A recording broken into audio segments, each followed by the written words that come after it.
প্রকাশ করছে আন্দোলনের নেতৃত্ব দেওয়া শিক্ষার্থীদের রাজনৈতিক দল। নাম হতে পারে জনশক্তি। জুলাই আগস্টের আন্দোলন শুরু হয় সরকারি চাকরিতে কোঠা বিলোপের দাবিতে। ধীরে ধীরে সরকার পতনের কঠোর কর্মসূচিতে যান তারা। এরপর এতে সফল হন। প্রসঙ্গ আসে রাষ্ট্র মেরামতের। অন্তর্বর্তী অরাজনৈতিক সরকার ধীরে ধীরে এগিয়ে যাবে নির্বাচনের দিকে।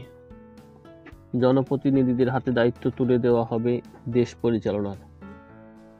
এবার সেখানে নিজেদের অবস্থান দেখতে চায় আন্দোলনকারী শিক্ষার্থীরা, নামতে চান ভোটের লড়াইয়ে।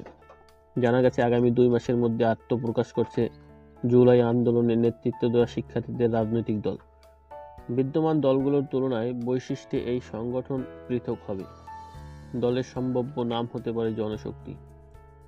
তবে সবার মতামত নিয়ে এটি পরিবর্তনও হতে পারে। ছাত্রনেতারা জানান, জনগণের আস্থা অর্জনই হবে নতুন দলের প্রধান লক্ষ্য। এখন প্রশ্ন হচ্ছে, কেমন হতে পারে নতুন এই রাজনৈতিক প্ল্যাটফর্ম। ছাত্রনেতারা বলেছেন, এতদিন ধরে যে রাজনীতি দেখে আসছে সবাই, তারা তার ব্যতিক্রম হবেন। বিষয়টি নিয়ে জাতীয় নাগরিক কমিটির আহ্বায়ক নাসির উদ্দিন পাটোয়ারি বলেন, নতুন এই দল হবে নতুন আঙ্গিকে। সেখানে সাংবিধানিক ফ্যাসিবাদী কাঠামো থাকবে না। পুরনো যেসব সমস্যা, টেন্ডারবাজি, চাঁদাবাজি, জন আকাঙ্ক্ষার বিপরীতে গিয়ে কিংবা কোনো রাষ্ট্রের এজেন্ডা নিয়ে যেসব দল পরিচালনা হয়ে আসছে, আমরা সেসবের মধ্যে যাব না।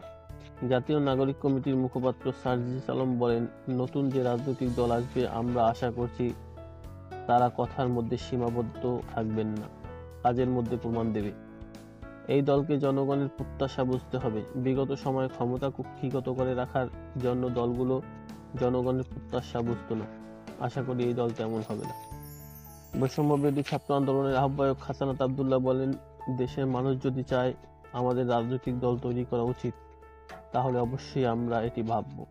নতুন দলে পাবলিক বিশ্ববিদ্যালয়ের পাশাপাশি যুক্ত হবে প্রাইভেট বিশ্ববিদ্যালয়ের শিক্ষার্থীরা। আসছে সংসদ নির্বাচনে অংশ নেওয়ার পরিকল্পনাও তাদের। বিষয়টি নিয়ে নাসির উদ্দিন পাটোয়ারি বলেন, আগামীতে যে রাজনৈতিক প্রতিক্রিয়া আসছে, সেখানে প্রাইভেট বিশ্ববিদ্যালয়গুলোর প্রতিনিধিরা যুক্ত হবে। বলেন, আগামী নির্বাচনে আমরা প্রতিযোগিতা করব। আমাদের উদ্দেশ্য ক্ষমতা নয়, দেশের কল্যাণ সাধন করা। যদি গণহত্যার বিচারের আগেই নির্বাচন হয়, তবে আমাদের লক্ষ্য থাকবে যে কোনোভাবে খুনিদের বিচার করা। কি হতে পারে দলের নাম, অর্থের উৎস হবে কি, এ নিয়ে নাসির উদ্দিন পাটোয়ারি বলেন, আমরা আন্দোলনগুলোতে জনগণের মতামতকে গুরুত্ব দিয়েছি।